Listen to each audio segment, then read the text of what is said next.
Déjenme saludar en estos momentos a los maestros que forman parte de esta mesa de diálogo que se ha conformado y que seguirá durante todo lo que dure este juicio contra Genaro García Luna diariamente para irle desmenuzando a usted decisiones del juez, declaraciones, testimonios y todo lo que va saliendo en torno a este caso. Déjeme saludar al maestro Francisco Paco Cruz, autor de García Luna, El Señor de la Muerte, y en su automóvil lo veo en tránsito al querido Jaime Hernández, editor de la Jornada Sin Fronteras en el gran periódico La Jornada. Pues ahora se vienen los jaloneos fuertes. No sé si ustedes también entiendan que la columna de Riva Palacio nos la dedica a los que hacemos la chamba en Sin Censura, los que hemos estado hablando a detalle de periodistas, mi querido Paco, mi querido Jaime. Pues ahí viene ahora la bola de nieve.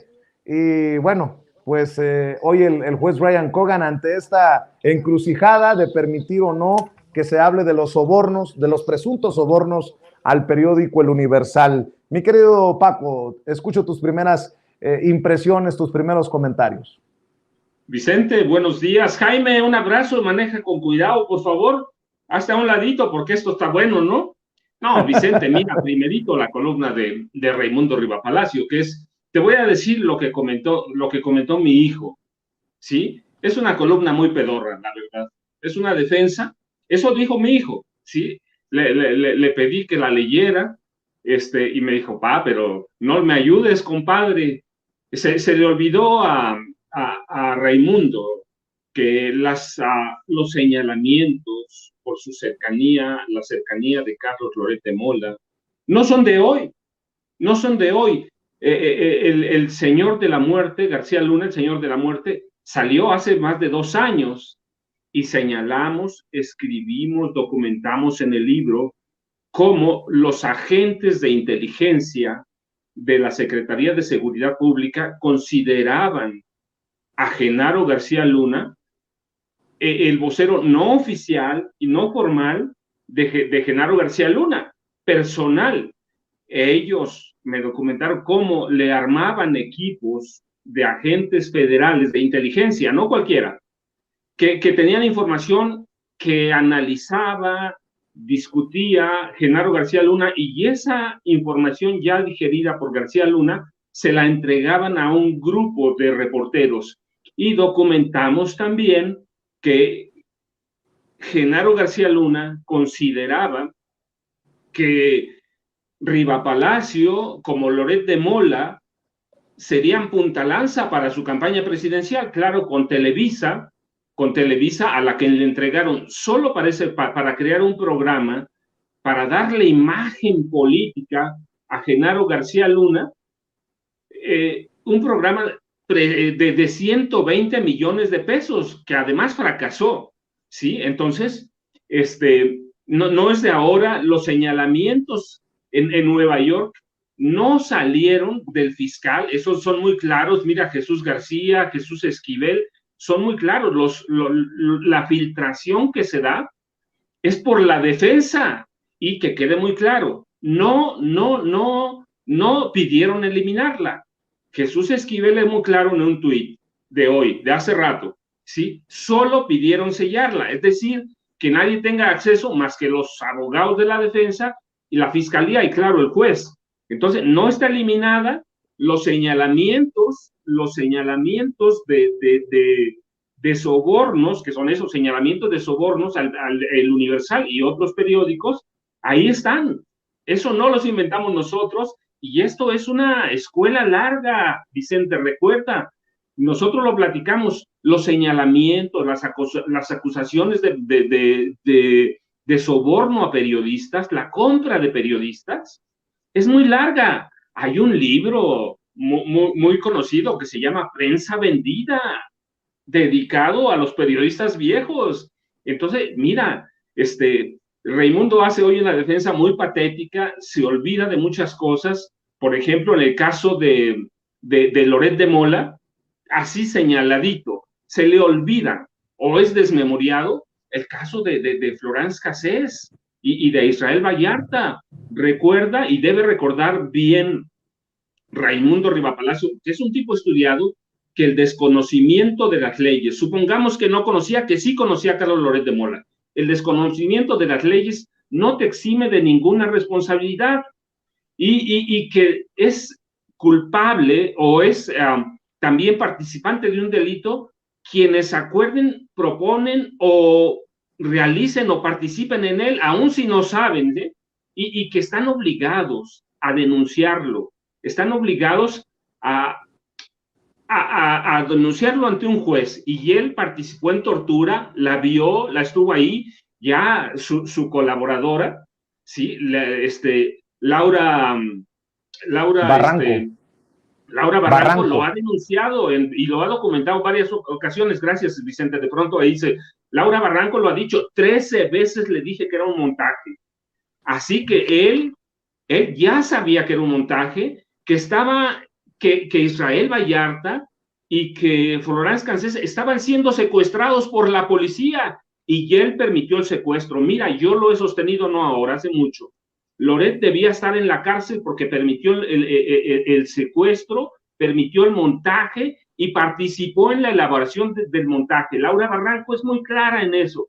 Así que mira, la defensa de ahora, pues como dijo mi hijo, es muy pedorra y olvida todo lo demás, olvida todo lo del Universal, olvida todo, va a decir, es un tipo desmemoriado y qué bueno que sigue escribiendo, va, aquí nos va a dejar para rato y dices muy bien, y ahí está Jaime que tiene acceso mucho a los documentos de la Corte.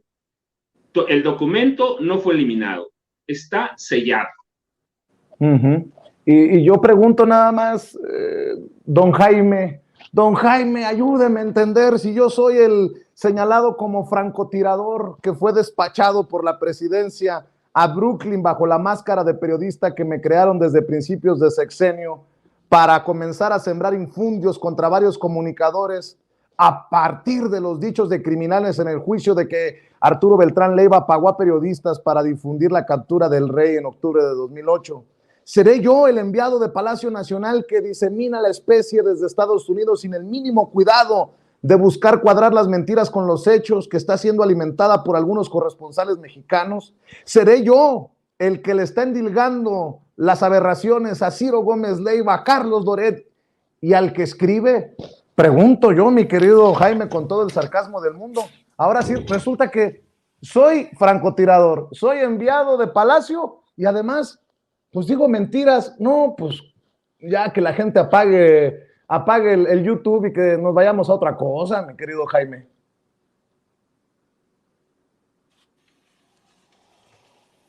Va llegando a su residencia el querido Jaime Hernández, pero bueno, vamos a ver si ya se coloca en la silla para platicar con el maestro Jaime Hernández, editor de La Jornada Sin Fronteras, en el gran periódico La Jornada, en esta mesa de diálogo. Mi querido Jaime, ¿ahora sí me escuchas? Te escucho perfecto, alto y claro. Buenos días, querido Vicente. Buenos días, querido Paco. Hijo, mano, ¿qué quieres que te diga? Francamente, yo cuando leí la columna de Raimundo, perdón que voy llegando a la calle y hace frío, lo primero que pensé es que a Raimundo le faltó lo que tiene que hacer todo reportero, todo periodista que se respete, y es contrastar la información, es decir, hablarte directamente a ti por cortesía y decirte, oye, Vicente, voy a publicar esto en lo que estoy diciendo que eres un francotirador al servicio de Palacio Nacional. Quiero tu opinión. ¿Qué opinas al respecto? Un mínimo de cortesía, ¿no? Un mínimo de cortesía, porque de otra manera se puede decir literalmente que Raimundo está volando, pero gacho, ¿no? Entonces, otro de los elementos que yo veo aquí es que efectivamente quiere utilizarte para tratar de restar impacto a la información que se filtró, porque efectivamente se filtró. El documento está sellado, como decía Paco, el documento estaba sellado en el que se hacía alusión al tema del Universal, y ese documento se filtró. ¿Y quién lo filtró? Pues seguramente la defensa. Entonces, Yo creo que lo que estamos viendo aquí es una defensa realmente con todo lo que da para tratar de restar mérito al testimonio de los testigos. Eso por un lado. Ahora, por otro lado, es digno de tener en cuenta que en el tiempo al que se alude esta información, tiene que ver, vamos a ver los tiempos, ¿no? En ese momento, efectivamente, Raimundo era el director editorial de El Universal, pero tampoco hay que perder de vista que el señor Ili, había delegado en el hijo los poderes, los poderes del periódico, algo que no funcionó muy bien porque luego se los tuvo que quitar. Entonces estaba de director el hijo de Juan Francisco Ili, y Juan Francisco Ili hizo mancuerna con Raimundo. Entonces, se supone que esto se produjo en este ínterim, en ese periodo. Entonces, porque solamente, no hay que apuntar solamente en caso de que se confirme este testimonio de que el Universal había recibido fondos, no hay que apuntar solamente hacia Raimundo, hay que apuntar al hijo del dueño del Universal. Entonces, ¿hasta qué punto y además hay que tener en cuenta una cosa? El mundo salió peleado con el hijo del dueño. Prácticamente lo echaron a la calle a Raimundo. Es decir, como suele hacer el Universal, te sacan, no puedes regresar ni a recoger tus cositas. No, yo desconozco los entretelones de esa disputa entre los dos. El caso es que a Raimundo lo corren del Universal, pero no cabe duda que como director editorial, en caso de que se confirme esto, que a diferencia de Raimundo, que ya te señala a ti como un francotirador, yo creo que nosotros vamos a ver qué dicen los documentos, si acaso hubo esa entrega de dinero durante su gestión, pero no cabe duda que en caso de confirmarse, que yo no lo dudaría, estaríamos, Vicente, ante un escenario en el que por primera vez hay pruebas concretas de la colaboración de Genaro García Luna, de la compra de plumas, de la compra de editoriales, de la compra de páginas del Universal para dar cobertura, para disfrazar su operación y al mismo tiempo vender operaciones exitosas que muchas veces corrían a cargo de los propios capos, ¿no? Como asegura el Grande, que fue el quien participó en la detención de Jesús el Rey Zambada. Así es que yo desde aquí le quiero enviar un mensaje a Raimundo. Raimundo y yo nos conocemos hace muchos, pero muchos años. Y yo desde aquí le quiero mandar un mensaje cordial a Raimundo. Raimundo, en verdad, la acusación contra Vicente Serrano no tiene sentido. Yo conozco a Vicente, yo conozco bien cómo opera Sin Censura. En Sin Censura no han entrado dineros que no provengan de quienes apoyan este proyecto. Vicente Serrano no es un francotirador de Palacio Nacional y yo estoy seguro de que Vicente no se prestaría ni para esto, ni se dejaría comprar como pluma sicaria. Entonces, es penoso realmente que lances esta acusación de tan grueso calibre sin poder sustentarla. Y si acaso me merezco de tu parte alguna consideración de carácter ético, te pido que tengas en cuenta esta opinión mía. Me consta que Vicente Serrano es un periodista íntegro, que no recibimos, Sin Censura no recibe nada, ni un centavo de Palacio Nacional. Y lo que es la organización y preparativos para la cobertura de Nueva York ha sido a iniciativa del propio Vicente. Nadie le pidió a Vicente Serrano lanzarse para ver de qué manera trataba de vapulear a la defensa de García Luna. cosa que sí ha ocurrido en tu caso, que te hemos visto en múltiples espacios de televisión, en tus columnas, asegurando que las acusaciones contra Genaro García Luna no tienen sentido. Así es que va por delante mi palabra. Tú me conoces, conoces mi larga trayectoria, sabes que yo no soy un periodista que se vende, no soy un periodista corrupto.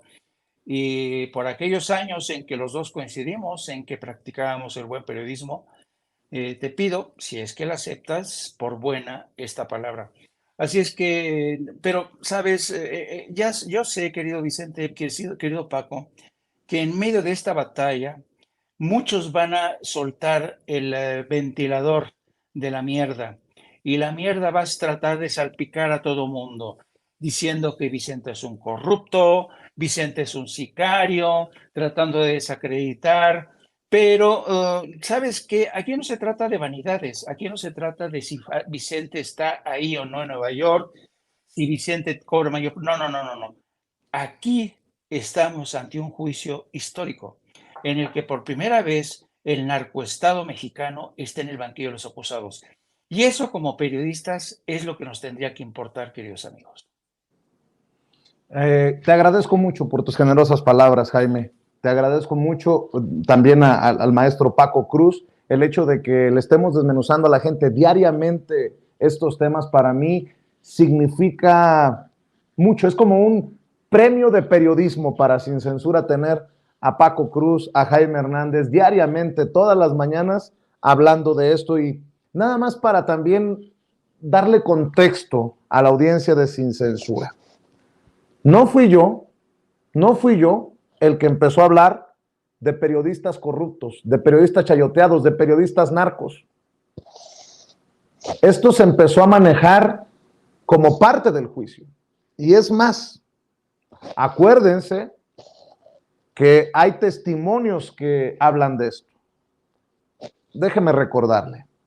En medio del pleito entre grupos criminales, la organización de los Beltrán Leiva quería vengarse del cártel de Sinaloa y García Luna y su gente, por lo que detuvieron a el Rey Zambada, según también testimonios de los cooperantes Israel Ávila y Harold Mauricio Poveda Ortega el Conejo, quien afirmó que Arturo Beltrán Leiva le pidió $300,000 para pagar a los medios. Ávila dijo en testimonio que tras el arresto del Rey Zambada se llamó a un periodista que trabajaba con el narco para dar a conocer la noticia y compartirla a otros comunicadores. No es versión mía, lo estoy leyendo de lo que publica, por ejemplo, Jesús García en su nota de La Opinión, el periódico La Opinión de Los Ángeles. Y en ese mismo contexto, comparto lo que hoy publican tanto Keegan Hamilton, corresponsal de Vice News, y Jesús García desde la Corte. El juez Kogan podría permitir a los fiscales presentar sus pruebas sobre presuntos sobornos de García Luna a los medios. La referencia debe ser precisa. Estamos trabajando en ello, dijo la fiscal que lidera. El juez también le ha pedido a la defensa cuidar las puertas que abre. El abogado César de Castro cuestiona al ex policía Francisco Cañedo, quien ha buscado precisar sus respuestas. Sin un sí o un no solamente, el juez le ha pedido responder preguntas específicas. Francisco Cañedo en algún momento le dijo a De Castro que quería respuestas sobre una historia distinta, no la que él había contado sobre García Luna y su reunión con narcos. De Castro, el abogado defensor, luce desesperado, pero ha tratado de acorralar a Cañedo. De Castro ha cometido errores en fechas sobre historia de Laida Sansores. Cañedo lo ha corregido. Se está revisando la carta que entregó a Sansores. El juez no quiere que revise toda. De Castro dijo solo algunas partes. Esto es importante porque también los defensores del Universal, de García Luna, de estos periodistas, de los que no quieren que se conozcan nombres y apellidos, ya empezaron una campaña contra Laida Sansores, quien en ese momento, de acuerdo a este ex policía federal, ojo, de acuerdo a este ex policía federal, fue a entregarle la información a Laida Sansores, y me parece importante también rescatar lo que publica Keegan Hamilton en su más reciente hilo desde la Corte del Distrito Este de Nueva York. Dice, la defensa que dirige De Castro está presentando preguntas acerca de cómo es que él pasaba por la zona manejando a ese momento exacto en el que se encontraban precisamente Genaro García Luna, Arturo Beltrán Leiva y la Barbie. ¿Y por qué fue a la prensa y no a la policía? Bueno, de las cosas que están surgiendo precisamente desde Nueva York, mi querido Paco. Vicente, mira, hay dos cosas muy claras. Primero, el juicio tiene muchas líneas que van a ser explosivas para México, muchas, no una.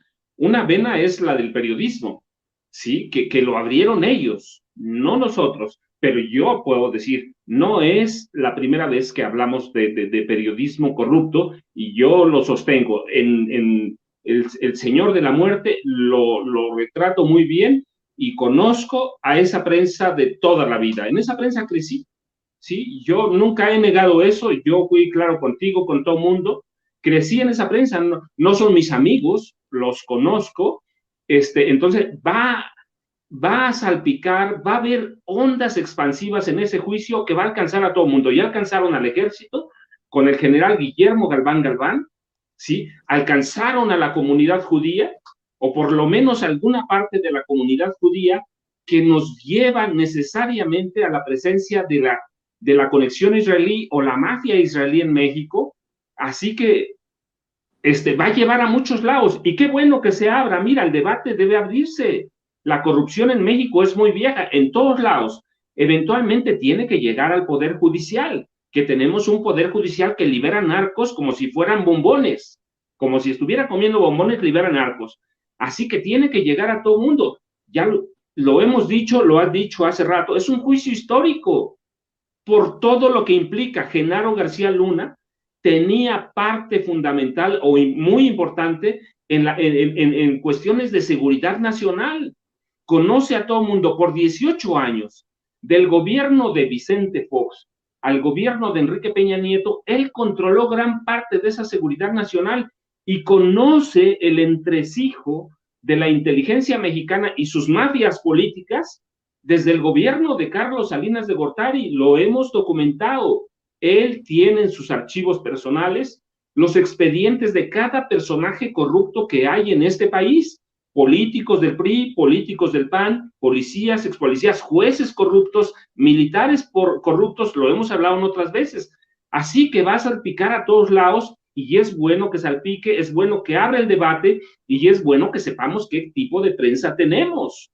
Eso es por un lado. Por el otro, mira, ver a García Luna circular por la carretera de Cuernavaca, hay que aclarárselo a la gente, era muy común, porque iban no sé cuántas, algún día conté como 15 camionetas ahí en la pared, atrás de él, cerrando todo el paso, cerrando y abriendo todo el tránsito, porque allí venía el señor director de Seguridad Pública, así que venía con todo. Entonces era muy fácil verlo, y luego si suman las caravanas de los narcotraficantes, no eran nada discretos, había señalamientos cada fin de semana sobre los desmanes que ocasionaba García Luna cuando circulaba por la carretera, la autopista Cuernavaca y la carretera. Así que eran muy faramayosos, eran muy escandalosos, y los narcos también. Así que eventualmente se tenía que ver. Hay políticos que me dijeron, mira, nada más vete un fin de semana a la carretera y ahí lo vas a encontrar. Ahí va a pasar Genaro García Luna, vas a saber cuál es. Pues claro, con todos sus camionetones, uno lo sabía. Así, y lo de Laida, pues mira, se lo dijeron, y Laida Sansores lo dio a conocer públicamente en la Cámara de Diputados. Ahí están los videos, ella lo denunció, y hay que reconocerle que respetó la identidad de los policías que le dieron la información. Así que es un juicio, Vicente, que va a salpicar a todos lados, y es buenísimo. Para mí es muy bueno porque abrimos debate sobre la corrupción de este país. Desde el principio supimos, Jaime, tú y yo lo dijimos, se va a poner en juicio a México, y eso está en juicio. ¿sí? Abriendo frentes por aquí, abriendo frentes por allá. Entonces, es bueno que lo abra, es bueno que estemos aquí, y bueno, pues, mira, todavía no empieza lo más importante. Los testimonios fundamentales vienen un poco más adelante. Entonces, hay que esperar, y bueno, vale aclararle a la gente que a Genaro García Luna no lo están juzgando por narcotráfico, sino por conspiración, que son cosas diferentes, pruebas diferentes, y eso tiene mucho que ver en el juicio, y eso va a salpicar a mucha gente, y que salpique a quien tenga que salpicar. Lo has dicho bien, Paco. Precisamente hoy el presidente Andrés Manuel López Obrador, a pregunta de la corresponsal de la revista Proceso, hace referencia al tema de García Luna. De hecho, dice que independientemente de pruebas y culpas, lo que está ventilándose habla de la descomposición, ¿no? Y esto me parece una respuesta más profunda que amerita retomarla. Vamos a ver, escuchar lo que dijo el presidente en la mañanera. Daniel Escobar de Proceso. Bueno, pues primero preguntarle sobre el seguimiento que se le da al caso de Genaro García Luna en Estados Unidos. Primero, bueno, pues también hay algunos cuestionamientos en torno a cómo se han tenido algunos de los testigos que se han presentado en este juicio. Se ha hablado, por supuesto, el cuestionamiento en torno a la veracidad que puedan tener estos testimonios, sobre todo porque se trata de testigos protegidos, cooperantes, pero que finalmente fueron pues sentenciados de alguna manera, y ellos decidieron este camino para dar a conocer. Por un lado dicen que son narcotraficantes, la propia defensa ha dicho que pudieran tener ahí algún pendiente con García Luna, y que de esta manera es una especie de venganza, pero también por otro lado está el hecho de que, bueno, pues estos narcotraficantes que han elegido este camino para reducir sus sentencias, pues son los que finalmente estuvieron en los hechos y los que podrían dar testimonio de eso. ¿Qué opina en torno a precisamente este juego que se está teniendo respecto de los testigos, que sabemos, bueno, pues todavía no se dice la última palabra, faltan algunas semanas, pero en torno a la posibilidad de que haya de estos señalamientos, como usted lo ve, sobre todo por el manejo que se ha tenido en torno a que este es un caso precisamente de colusión entre la autoridad y el crimen organizado en nuestro país?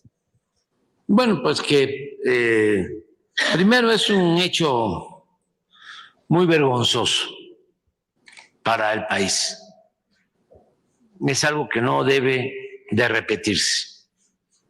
Independientemente de las pruebas y las responsabilidades, las culpas, lo que se está ventilando en esa corte, en ese juzgado, pues habla de una descomposición política, de un contubernio entre autoridades y delincuencia.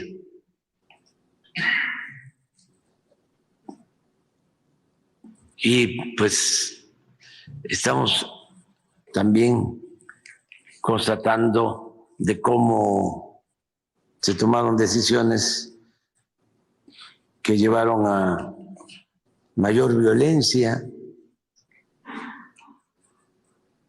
Y hay que esperar a que se desahoguen todas las pruebas. Lo que sí es importante es que no se guarde nada y que se difunda todo, teniéndole confianza a nuestro pueblo.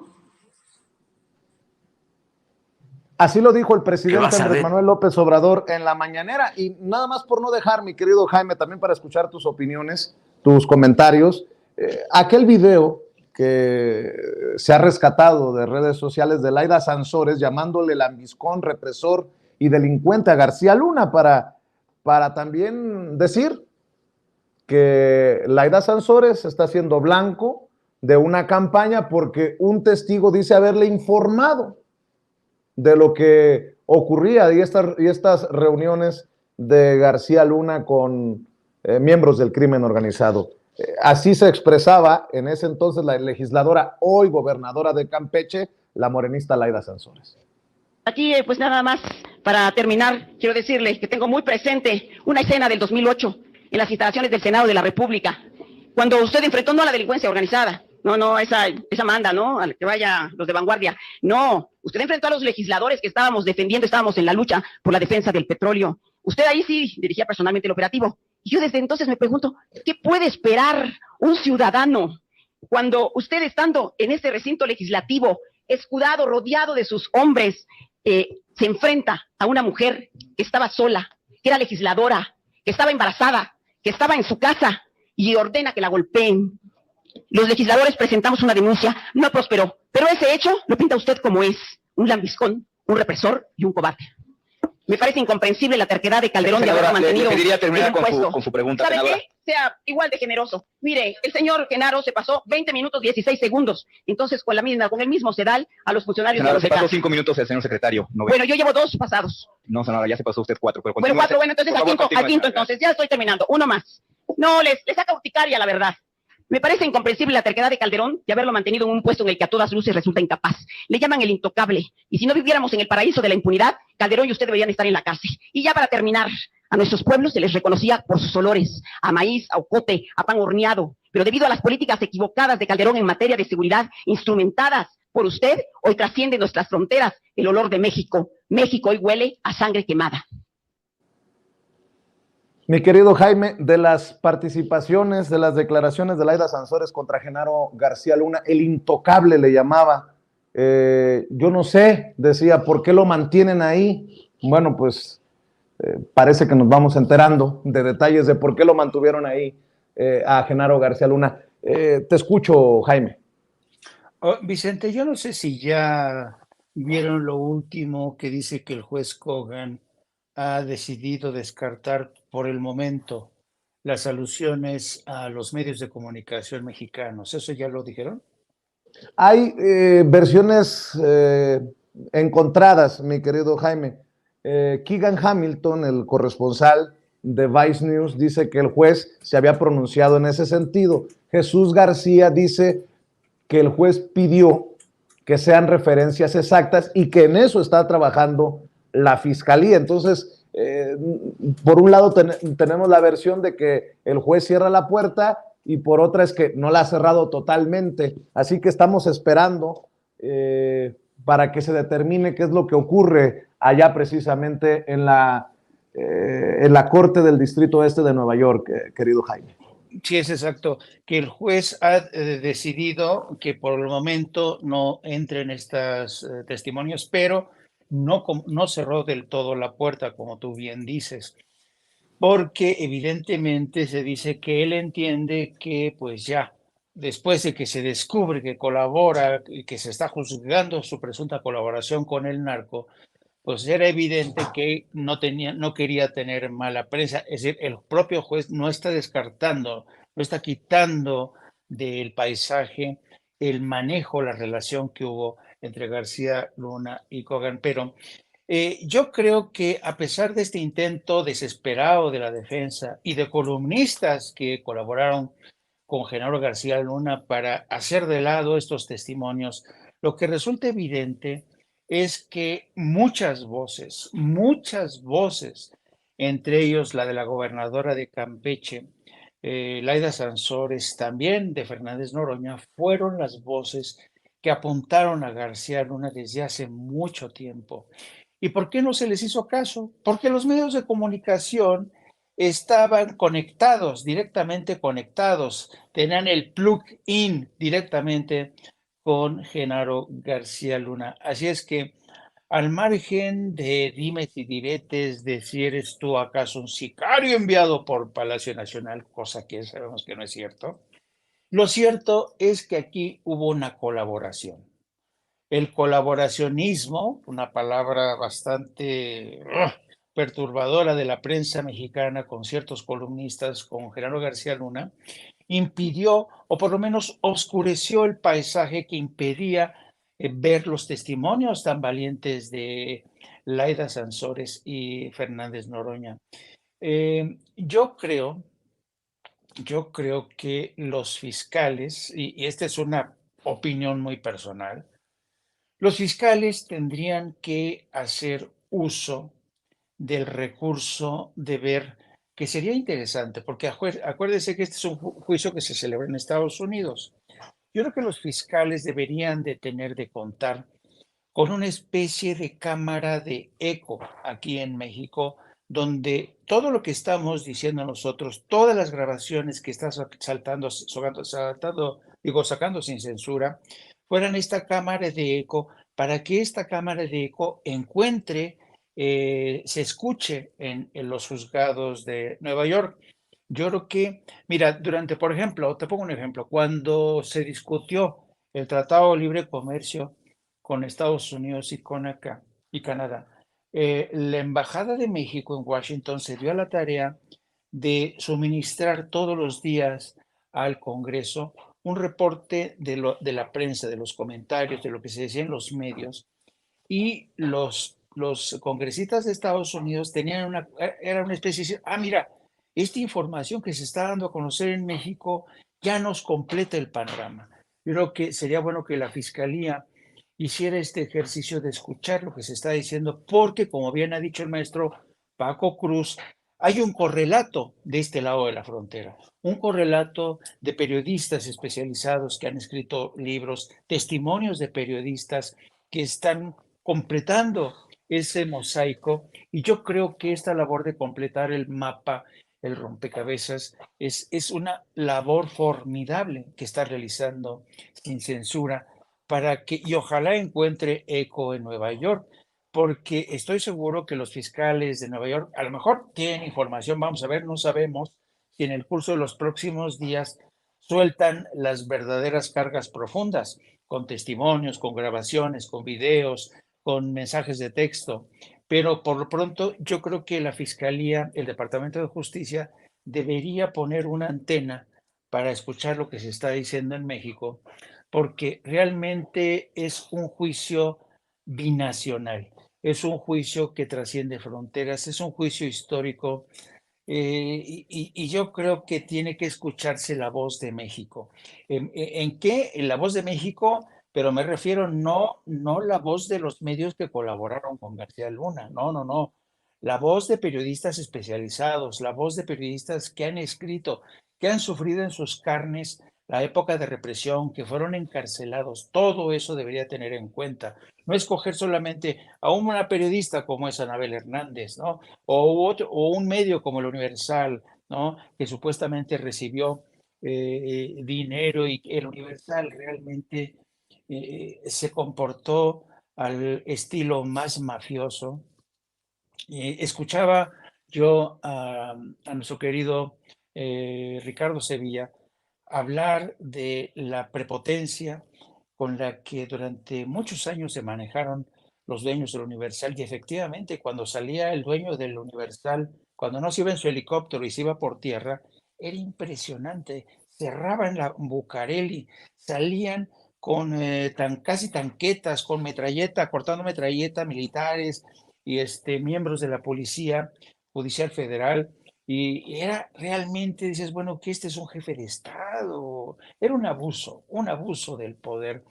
Y entonces, ahora que está empezando a salpicarles, como diría Shakira, ahora que está salpicándoles desde Nueva York esto, hay muchos que dicen, ay, no es cierto, no, nosotros no tuvimos nada que ver, están inventando, Palacio Nacional está enviando a sicarios que están tratando de ponerlos en ridículo, están tratando de ponernos como fascinerosos. Pues es que es el precio a pagar por toda esa era de colaboración, por toda esa era en que se dieron de baja como periodistas. ¿A cambio de qué? A cambio de recursos que seguramente venían del narcotráfico, querido Vicente. Así es, estoy leyendo también la columna de Penilei Ramírez, y está interesante esta parte de la columna. Dice: la defensa insiste en que no se ha mostrado una prueba documental, un papel, foto, audio ni video que revele cómo García Luna recibía sobornos. Y tiene razón, hasta ahora lo más que hemos escuchado es que García Luna estaba en un documento de la contabilidad del cártel de Sinaloa, entregó información secreta a Beltrán Leiva y lo vieron en reuniones recibiendo dinero. La fuerza de la fiscalía está en la repetición. Testigo tras testigo repiten los mismos detalles de las mismas reuniones donde García Luna o sus empleados más cercanos habrían estado, lo que habrían hecho a cambio del dinero. En el sistema judicial estadounidense, esta multiplicidad de testigos que vienen por separado a contar lo mismo es suficiente si el jurado decide que esto le comprueba los delitos más allá de la duda razonable. Aún faltan testimonios estrella del caso, como el exfiscal de Nayarit, Edgar Beitia, el ex sicario Edgar Valdés Labarbi o Jesús Zambada. Si el caso sigue así, la pregunta es, ¿cuál historia convencerá al jurado? ¿El culpable que nunca fue fotografiado o el inocente que sufre una venganza del narco? Cualquiera que sea, lo triste es asistir a esta crónica en vivo del desastre desde una sala en Brooklyn donde se discuten hechos que nos conciernen y deberíamos juzgar en México. Obviamente con las reservas, porque hemos sido siempre críticos, pero me llama la atención esto, ¿no? La repetición de los testigos es uno de los fuertes de la fiscalía, porque no necesariamente son personas que se habrían juntado para ponerse de acuerdo y contar su versión o una versión unificada de los hechos, sino cada quien viene desde sus diferentes caminos a contar la misma historia, Paco. Mira, Vicente, hace unos momentos te decía que es muy importante que recordemos por qué se juzga a Genaro García Luna. No lo están juzgando por narcotráfico, porque él llevó, porque él transportó, porque él condujo droga a Estados Unidos o porque él la negociaba. No lo están juzgando por eso, nos debe quedar muy claro. Lo están juzgando por conspiración internacional, y eso significa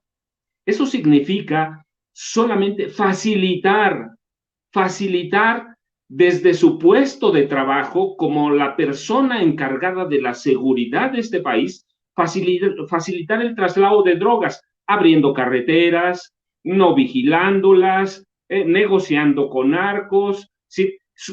Es diferente tipo de prueba el que se necesita a la acusación por un delito concreto, narcotráfico, que tiene que probar que recibiste, que mandaste la droga a Estados Unidos, que es lo que les interesa. No, mira, desde el principio, desde la primera mesa dijimos, es un juicio diferente en el que se van a armar narrativas, se va a dar seguimiento, hay que ver cómo cada testigo que presenta la fiscalía le va dando seguimiento al otro, y como dices tú, no hay una colusión, sí hay un relato, y desde el principio lo dijimos, es una batalla de la fiscalía que no es muy fácil porque tiene que convencer a 12 jurados, a 18, porque los 6 que están de reserva tienen que entenderlo por si se necesita. Entonces, es un juicio en el que no necesariamente se necesitan esas pruebas sólidas.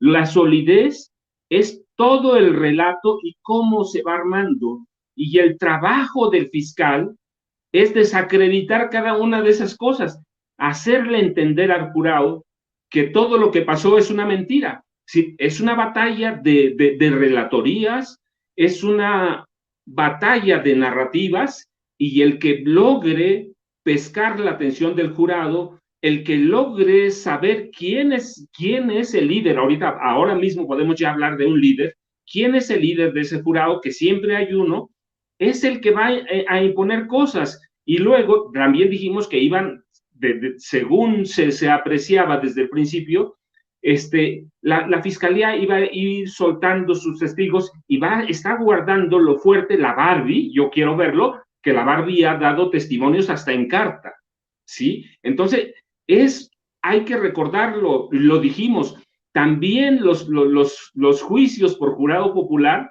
son un espectáculo, y está parte de ese espectáculo porque ese sistema le ha funcionado a Estados Unidos. El jurado es la potestad máxima del país, entonces hay que convencerlo a ello, te digo, Paco, y entender por qué delitos se les juzgan, Vicente.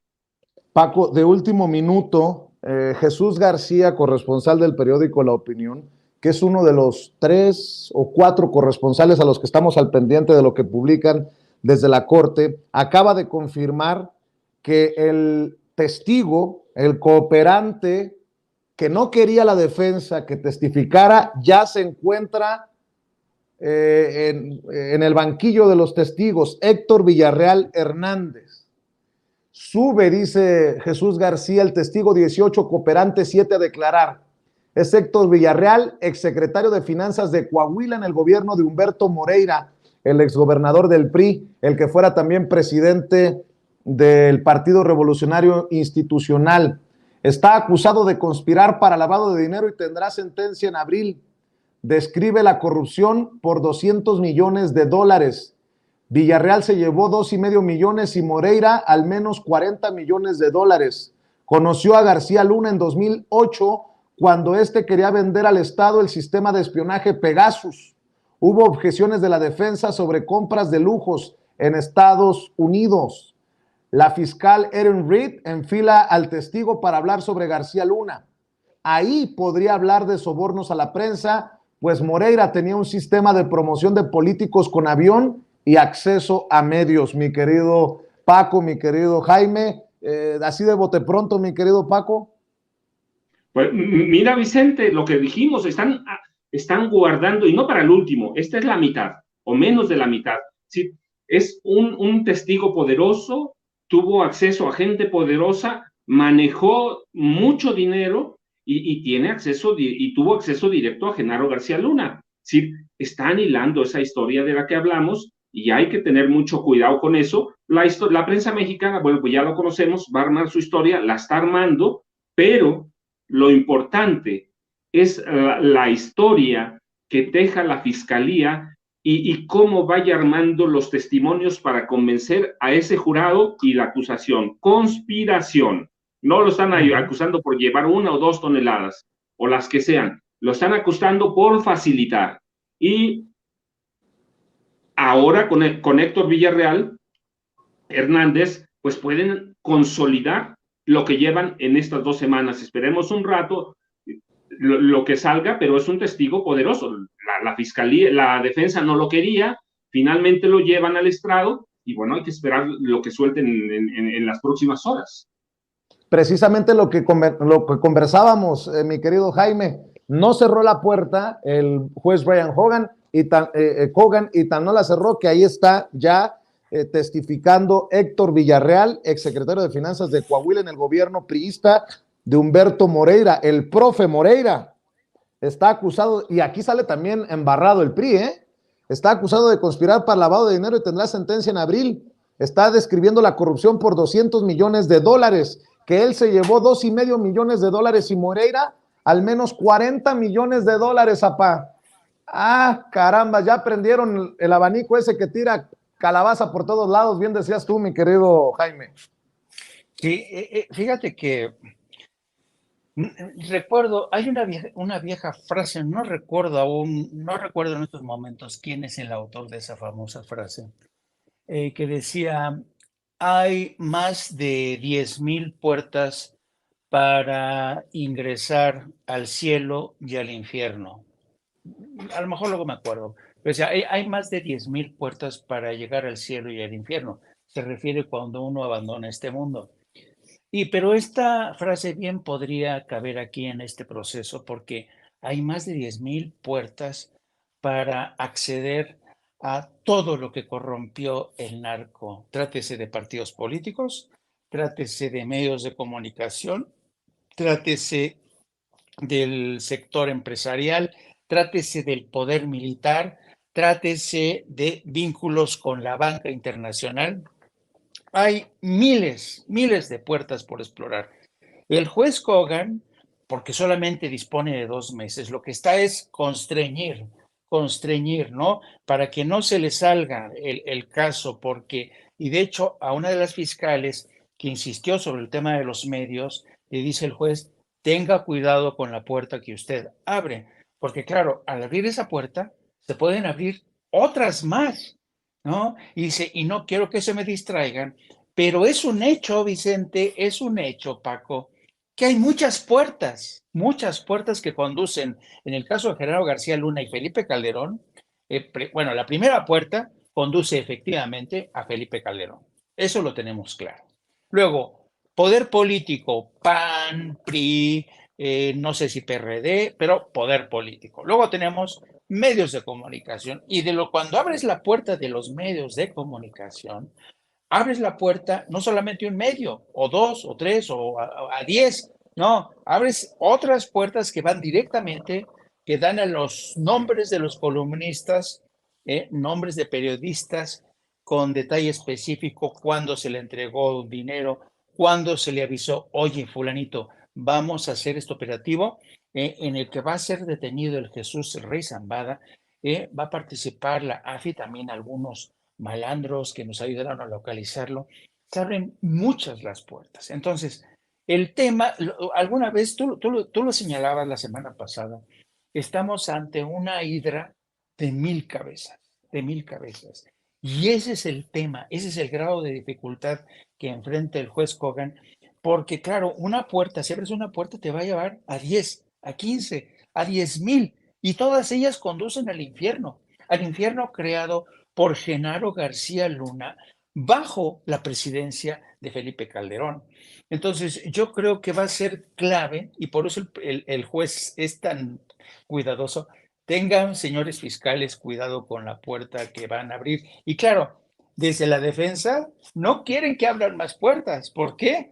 Porque saben a dónde conducen esas puertas. Me refiero a Felipe Calderón, me refiero a medios de comunicación cómplices, me refiero a columnistas y el juez que sabe de la dimensión del monstruo, del tamaño del infierno que había en México con un narcoestado, dicen, a ver, sabemos que ha habido un narcoestado en México. Sabemos, presumimos que puede ser que haya medios de comunicación que le entraron a este negocio, políticos, partidos políticos. Pero señores, por favor, no me abran más puertas, porque si no, nunca vamos a acabar. Y no se trata aquí de juzgar a todo el Estado mexicano, a toda su clase política, a los medios de comunicación que se vieron salpicados, ¿no? No, queremos circunscribirnos por el momento a Genaro García Luna. Entonces, yo preveo, a pesar de Raimundo Rivapalacio, a pesar de Ciro Gómez Leiva, a pesar de toda esta gente que dice que no hay suficientes pruebas, que no hay mensajes de texto, este tema apenas comienza y nos estamos asomando así por un agujerito para vislumbrar las entrañas de un narcoestado que los narcos fueron capaces de corromper a todo un estado, toda una forma de vida. Ve los pueblos, como lo que pasó en muchos, Ciudad Juárez, el infierno que se vivió ahí, después en Centroamérica, luego en la frontera con México, luego en Guerrero, luego en Tamaulipas. Digo, eso es todo un infierno, fosas comunes por todos lados. Entonces, yo creo que esta batalla de la gente que no quiere que se sepa nada es fútil. Me llama la atención que el Universal está diciendo que ellos se han enterado de este documento y dicen que este documento ya ha sido desechado. No, señores del Universal, el documento no ha sido desechado del todo. Pero yo, si fuera el dueño del Universal, ¿sabe qué diría? Que se abra. Si ustedes no tienen nada que ver, no han tenido nada que ver con el mundo del crimen organizado, pues luz y taquígrafos, transparencia, señores del Universal. Si yo fuera el dueño del Universal, diría, vámonos, nosotros no tenemos nada que esconder, que salgan esos documentos, que haya testimonios, porque no puedo permitir que mi periódico, que es el periódico más antiguo, se vea en medio de este chiquero. Luz y taquígrafos, en vez de decir, no, que no se dé a conocer, qué bueno que no se dé a conocer, y este periódico solamente se basa en pruebas y no en testimonios de testigos. Entonces, evidentemente, el querer ocultar una presunción de culpabilidad no es buen negocio, señores del Universal. Para mí, que se tiene que aclarar. todo a fondo, todo a fondo. Si no tienen vela en ese entierro, es mejor que digan que se abran las compuertas y quien resulte responsable aquí, que pague, ¿no? Pero este periódico, no, ya, mira, de por sí la credibilidad del Universal ya estaba por los suelos. Y ahora con esta presunción de culpabilidad por supuestamente haber recibido dinero de García Luna y por tanto el narcotráfico para masajear la imagen de García Luna, realmente yo creo que no es la estrategia correcta cerrar la puerta a una investigación, porque de lo contrario, muchos van a creer que el Universal lo que quiere esconder son sus vergüenzas. Fíjate, Jaime, fíjate, Paco, que estoy leyendo precisamente a otros corresponsales. Keegan Hamilton dice, actualmente como testigo, Héctor Villarreal Hernández, un oficial del gobierno del Estado mexicano de Coahuila, un exoficial, está hablando de cómo él y el exgobernador Humberto Moreira lavaron millones de dólares en dinero público, un proceso al que le ha llamado tomar comisiones. Aquí nadie se va a salvar, mi querido Paco. Si pensaron que se trataba de una estrategia, diría Riva Palacio, para hacer quedar mal a Felipe Calderón, al gobierno panista, pues ahora les toca a los priistas tragarse esta píldora amarga con esto que se está diciendo de Humberto Moreira, quien presumía que lo habían absuelto de todos los cargos. Acuérdate que había sido detenido por allá en España, en donde se encontraba becado, si recuerdo bien, Paco. Becado por la maestra Elbester Gordillo Morales. No, Vicente, mira, esto va a ser, va a dinamitar las bases del sistema político mexicano que crearon los priistas y que luego sedujo a los panistas, porque vamos a encontrar entonces ahora con esto primerito que los gobernadores eran comisionistas del narco, comisionistas del crimen organizado. Si están abriendo, yo entiendo, mira, cuando el juez pide, en este caso también lo que dice Jesús García, que pidió a la defensa, tener cuidado con las puertas que abre, entiendo que también le está diciendo cuidado porque aquel sistema político está podrido de raíz y sí hay bases para señalar que fue un narcoestado. Le está pidiendo eso. Y mira, lo señalamos al principio de la mesa, ¿sí? Cada puerta que se abre, cada puerta va a mostrar el tamaño del monstruo que es el narcotráfico en México. Jaime dice una hidra de 1000 cabezas, sí, es un monstruo que nace y se puede documentar a 1910. Entonces hay que tener mucho cuidado, pero esto primerito que habla Héctor Villarreal ya es explosivo para el exgobernador, que siempre se intentó mantenerse ya después alejado, incluso demandó a un periodista por eso. Entonces hay que tener mucho cuidado y hay que seguirlo porque mañana, más al rato, sí, va a ser una bomba que va a afectar a todas las bases priistas, las va a dinamitar de por sí como están con Alito Moreno Cárdenas, Alejandro Moreno Cárdenas, ¿cómo están? No, mira, el PRI se dinamita, pero también el PAN, porque el PAN lo adoptó. Entonces, yo digo que ahora comienza el juicio en serio. Oye, Paco, ahora también hay que decir, después de que fue Humberto, llegó Rubén, o sea, el hermano nunca se dio cuenta del billetal que lavaron. No, es el Moreirato, recuerda el Moreirato, hay grandes matanzas con ellos, recuerda la matanza de Allende, sí, ellos le abrieron la puerta a los Zetas, que nadie lo documentó, es otra cosa, pero ahí están. Sí, el Moreirato fue o es todavía, porque ellos controlan el Estado, es una fuerza que le abrió la puerta al narco, y Héctor Villarreal está en esto que conocemos apenas, no, pues lo va a dinamitar, y va a poner de nuevo a los Moreira, no a uno, a los dos, y al gobernador actual los va a poner allí, en la mira, y no, es todo el sistema, Vicente, la verdad es que todo el sistema. Yo no encuentro otra explicación, sino todo el sistema está ahí en juego y el presidente tiene razón cuando dice es una vergüenza. Se debía juzgar acá o se debía tener acá, pero la realidad es que está allá tienen los elementos y lo importante es que nosotros logremos rearmar o armar el rompecabezas de la podredumbre que teníamos en este país hasta el 30 de noviembre de 2018. Fíjate que estoy leyendo también al corresponsal de Noticieros Televisa allá en Nueva York. Para los que dicen, es que tú estuviste en la banqueta, nunca entraste. Pregúntenle a Ariel Mostazos, el corresponsal de Televisa con quien me encontré en los pasillos al interior. Digo, para los Rivapalacio y todos estos que andan ladrando muy fuerte. Déjenme leer lo que escribe en sus crónicas de hoy.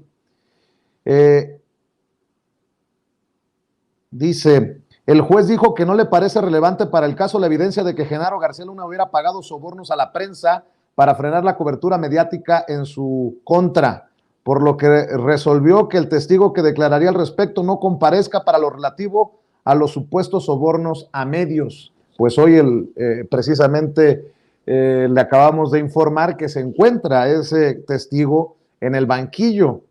Continúa el turno de la defensa, esto es de hace una hora, de Genaro García Luna de interrogar al testigo, el ex policía federal ministerial Francisco Cañedo Zabaleta. Los abogados de García Luna cuestionan a Cañedo sobre las razones por las cuales no reportó de inmediato que el acusado estaba con Arturo Beltrán Leiva y la Barbie en la carretera en Morelos. El testigo dice que en un principio pensó que Genaro García Luna podría estar siendo secuestrado o necesitaba ayuda, pero cuando vio que los narcotraficantes se fueron primero en una camioneta y García Luna solo en otra, se dio cuenta que no estaba siendo forzado.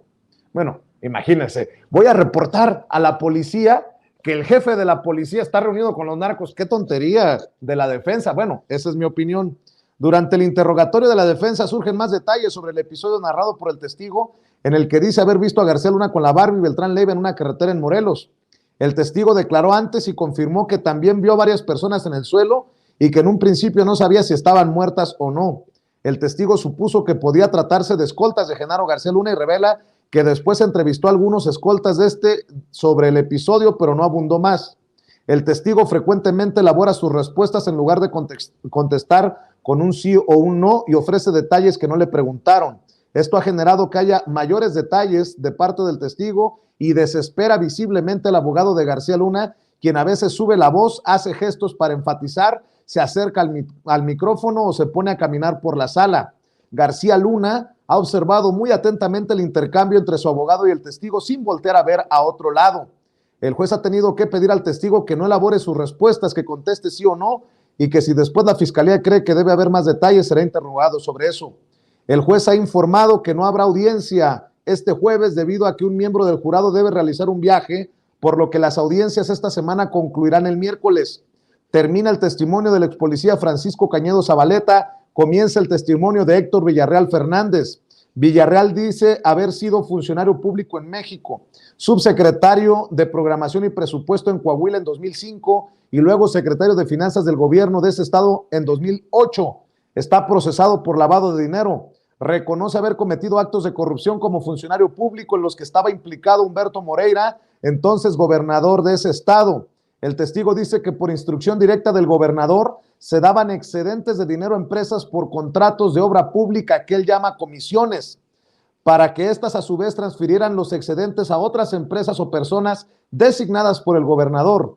Villarreal dice que el dinero desviado se usó para comprar propiedades como terrenos o departamentos en Cuernavaca, Saltillo y en la Ciudad de México, así como para adquirir medios de comunicación, estaciones locales y una parte importante para campañas políticas.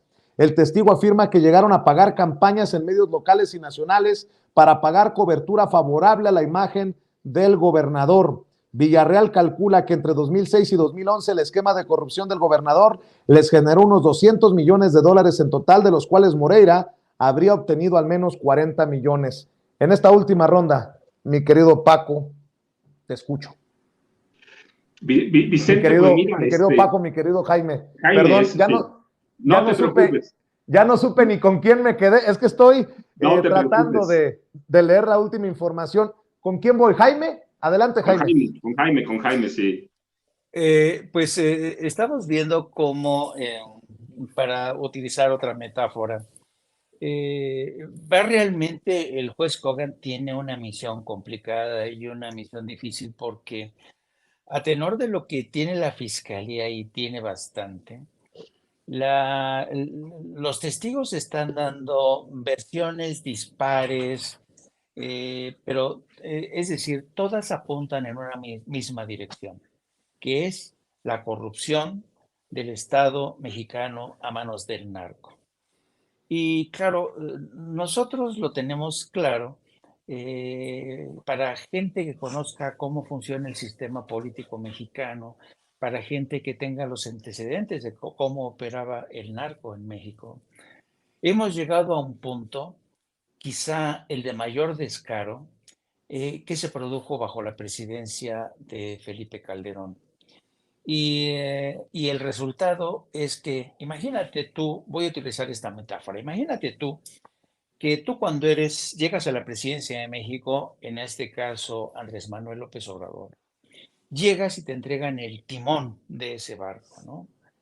Y te empiezas a dar cuenta, el presidente lo ha dicho más de una vez, dice, yo me imaginaba que las cosas estaban mal, pero nunca supuse hasta qué grado realmente. Y claro, ¿de qué se dio cuenta el presidente? De que el barco hacía aguas por todos lados, ¿eh? Estaba inundado de ratas por todos lados el barco, y las ratas ya se habían, ya se habían convertido ratas en narcorratas, narcopolíticos ratas, narcobancopolíticas ratas, ya se habían metamorfoseado, el monstruo ya realmente había inundado el barco. Y claro, dice, ¿y ahora cómo hago para controlar este barco? No cuento con el aparato de justicia. Y ayer tuvimos la más clara evidencia de que el presidente no cuenta con el poder judicial. Y aquellos que digan que la ministra Piña no se tenía que parar, les recomiendo que vean todos y cada uno de los actos en todos los países, incluido Estados Unidos, que cuando llega el jefe del Estado, todos los miembros de la Suprema Corte se levantan por respeto a la institución presidencial, no a la persona. Entonces, ahí quedó una muestra clara de que el presidente no está acompañado por el Poder Judicial para acometer una labor que era casi imposible, que es la de juzgar a expresidentes como Felipe Calderón, a su colaborador Genaro García Luna, porque es juzgar a Genaro García Luna y toda la gente que tenía debajo, la penetración que tuvieron en el ejército, en la marina. Y del calado de esta gravedad, de este barco que está haciendo aguas por todos lados, nos estamos dando una idea con estos testimonios, con esta batalla, realmente la batalla de la defensa de Genaro García Luna es la batalla, yo diría, de tapar el sol con un dedo, ¿no? Por favor, no salga el testimonio del Universal, porque no, muchos van a creer que el Universal está lleno de, no, que tiene malos negocios, que tiene contactos con el crimen organizado, que recibieron dinero del narco. Y no, que los políticos, nosotros no transigimos, nosotros no negociamos, dice el PRI y el PAN y hasta el PRD. Pero miren, Paco y Vicente, esta es una opinión muy personal. El juicio que se celebra en Nueva York, sin exageración, yo creo que es un juicio que está exhibiendo todos los males de ese Estado corrupto, el narcoestado. Y yo diría que si realmente queremos un Estado democrático, sano, con tres poderes sanos, robustos, lo mejor es hacer una limpieza de una vez por todas, hacer una purga de porque el hecho de que el Poder Judicial, con la ministra Presidente, decida no pararse de pie, todo el mundo va a decir, no, pero eso es parte de la parafernalia, eso no tiene importancia. Además es la presidenta de la Suprema Corte, pero con todo respeto, todos los mexicanos le deben respeto a la institución presidencial, no a Andrés Manuel, ¿no? A la institución presidencial. Si no se le tiene respeto a la institución presidencial, olvídate, olvídate. Si no se le tiene respeto, y al faltar el respeto al poder presidencial, la ministra le faltó al respeto al poder judicial. Entonces, mira por donde se confirma en Nueva York, nos vamos asomando a esa podredumbre que todos los días vemos reflejados aquí en México. Es decir, el pronunciamiento de partidos políticos, su conexión con intereses creados, políticos como Ricardo Anaya, que andan de campaña en Estados Unidos muy orondo, pero no se atreve a venir a México, su compañía con Marquito Cortés. Es decir, estamos ante una oposición que está corrupta y desmadrada, una oposición que fue comprometida por el narco y, como decía Paco, tú abre la ventana de los Moreira, tú abre la ventana en Tamaulipas, abre la ventana en Sinaloa, no vamos a acabar, no vamos a acabar. Entonces, más vale que todos aquellos que de alguna manera estén involucrados con Genaro García Luna, como decía Tintán, que enciendan su veladora. Bueno, ya lo dices tú y lo dices muy bien, Jaime. A esto súmenle, hoy que sale Humberto Moreira mencionado por presunto lavado de dinero. El periódico El País publicó ayer, este fin de semana, que están embarrados también en la corrupción de García Luna, Miguel Ángel Mancera y Miguel Ángel Osorio Chong. Hoy dos figuras.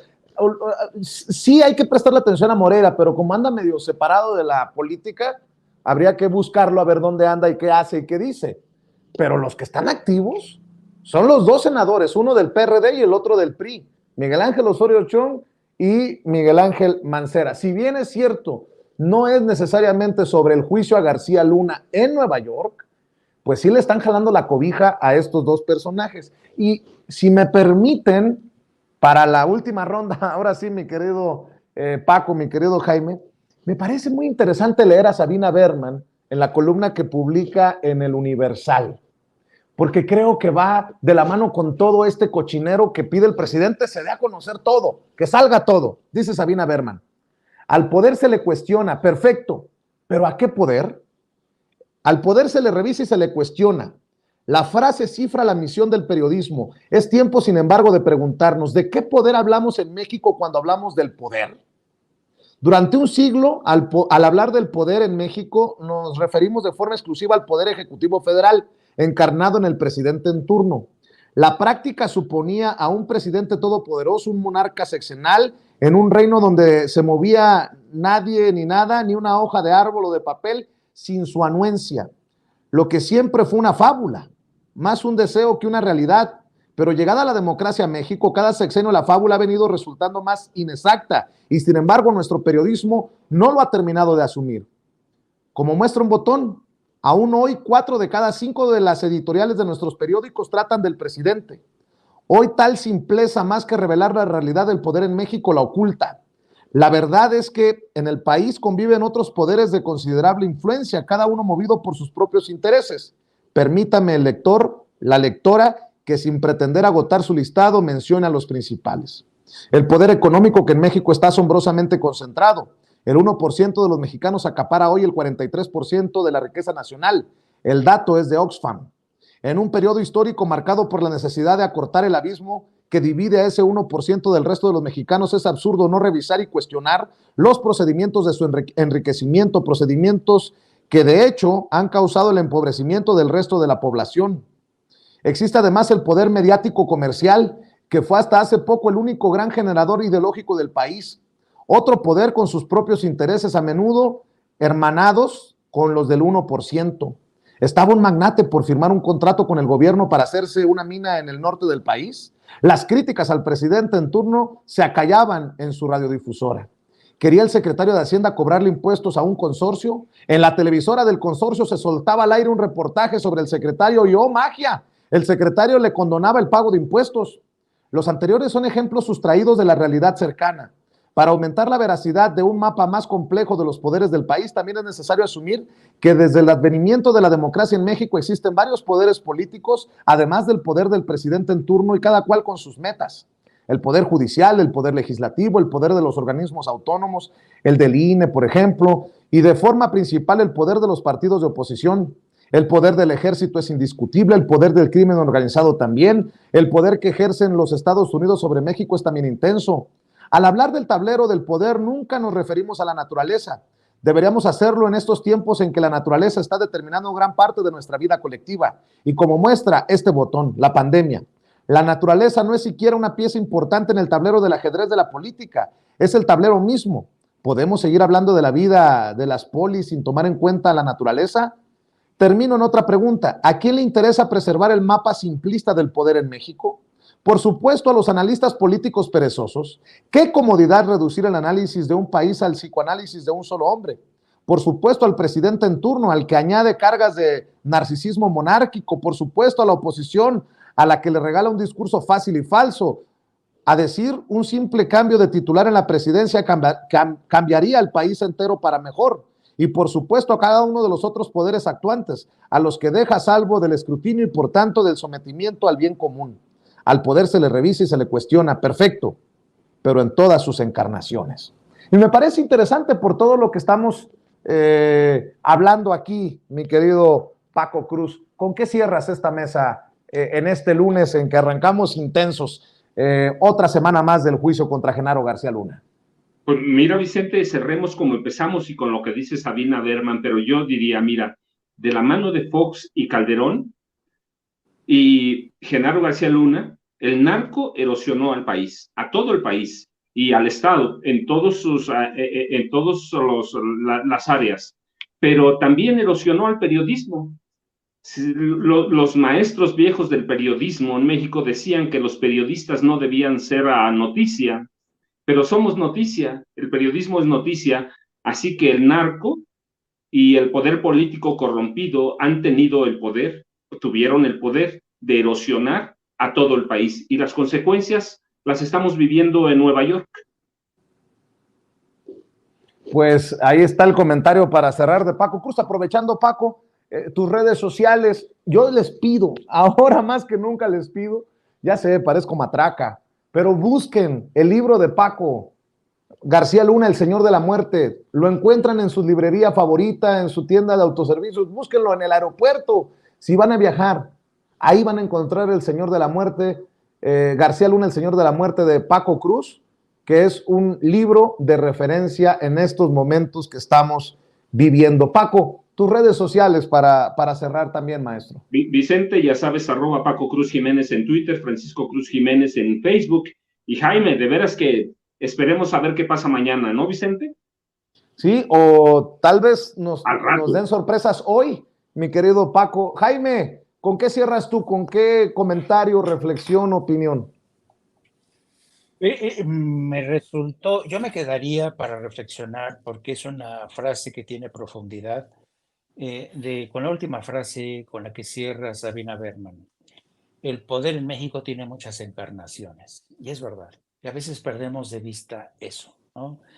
Desde que los medios de comunicación cayeron en manos de intereses creados, me refiero a las grandes corporaciones, organizaciones como Mexicanos contra la Corrupción, que recibe financiamiento de Estados Unidos, cuando hay medios de comunicación que han sido comprados por facinerosos, por gente que está acostumbrada a la extorsión como método para hacerse con dinero, riqueza, un permiso, una concesión de una minera. Los medios de comunicación se transformaron, se metamorfosearon, ya no son en su inmensa mayoría, con las grandes excepciones que ya sabemos, en su inmensa mayoría se convirtieron en trincheras de intereses creados. Y eso mismo convierte a los medios de comunicación en una nueva fuerza, en un nuevo poder. Un poder que, como ha dicho el presidente, pone y quita, es capaz de poner y quitar gobernadores, candidatos a diputaciones, es capaz de muchísimas cosas. Los medios de comunicación se han convertido realmente en fuente de lo que es la lucha por el poder en México. Antes teníamos bien identificados cuáles eran las encarnaciones del poder, ¿no? teníamos la gran encarnación durante mucho tiempo que fue la Iglesia Católica, ¿no? Luego tuvimos al ejército, cuando el ejército todavía estaba en manos de aquellos generales que salieron victoriosos de la revolución. También teníamos como poderes fácticos al PRI, el enorme poder que tenía el PRI. Pero desde que llegó la globalización y desdibujó todo ese mapa, el poder se atomizó, se encarnó en varios. México siempre ha sido un país de máscaras, un país de distintas encarnaciones. México es un país acostumbrado, pero también muy acostumbrado a la figura del tlatoani. Y desde siempre se ha creído que aquí el que corte el bacalao o corte el queso es el gran tlatoani. Y eso ya no es cierto, eso ya no es cierto. Pero la prensa sigue jugando con eso. ¿Para qué? Para que nosotros pensemos, cuando hablemos de poder, pensar en el presidente, en la presidencia. Y eso ya no es cierto. Y qué bueno que ya no es así. Qué bueno que también desde las elecciones del pasado 18, el poder ciudadano es una nueva encarnación del poder. Las redes sociales son una nueva encarnación del poder. Los periodistas independientes son una nueva encarnación del poder, que es, pero me refiero a poder como interlocutor del ciudadano. Entonces, yo creo que me quedaría con esa frase. Yo creo que las nuevas encarnaciones del poder requieren de un nuevo contrato social, en el que los poderosos de ayer, que se sirvieron con el cucharón grande en riqueza petrolera, energética, minas, en concesiones, en la venta de medicamentos, en la privatización de cárceles, ya no puede ser ese poder el único que prevalezca en México. Ya hay nuevas encarnaciones, nuevas máscaras de poder. Y debemos aprovechar esta coyuntura, queridos amigos, para ejercer ese poder, quizá el más poderoso, que es el del pueblo, el que representa el pueblo. Y hay que ser fieles, leales al pueblo, porque ese pueblo es el que quita y es el que pone. Es el que encumbra a periodistas y manda al camposanto a los periodistas malos o al olvido, ¿no? Entonces yo creo que me quedo con esa reflexión de Sabina Berman. Hoy más que nunca tenemos que estar más atentos, no soltar ese ratón enorme que le pillamos por la cola y que estamos viendo cómo se asoma desde Nueva York, y ojalá que algún día en México podamos juzgar estas ratas, y que no se tenga que recurrir a una Corte Federal de Estados Unidos. Mi querido Jaime, ¿por qué no invitamos a la gente para que continúe viendo tus comentarios y el contenido independiente en tu canal de YouTube y que esté al pendiente de tus redes y tus esfuerzos, Jaime? Gracias, querido Vicente. Sí, les invito para que nos busquen en el programa que arrancará dentro de poco más de una hora, a las 14 horas, en No Apto para Cínicos. También les pido que nos sigan a través de nuestras redes sociales, en mi cuenta de Twitter, @JaimeJourno, y también a través de la sección de La Jornada Sin Fronteras de nuestro gran periódico La Jornada. Un placer, como siempre, estar con ustedes, queridos caballeros, querido Paco, querido Vicente. Un abrazo a los dos. Gracias, Paco. No, ahí estamos pendientes por lo que salga, Vicente. Jaime, ahí estamos. Claro que sí, ahí los voy a estar molestando dependiendo de la noticia, como lo amerite la noticia. Si no, nos vemos aquí mañana, el maestro Paco Cruz, el maestro Jaime Hernández. Gracias, Jaime. Hablando sin censura. Y déjenme saludar a una amiga de la casa.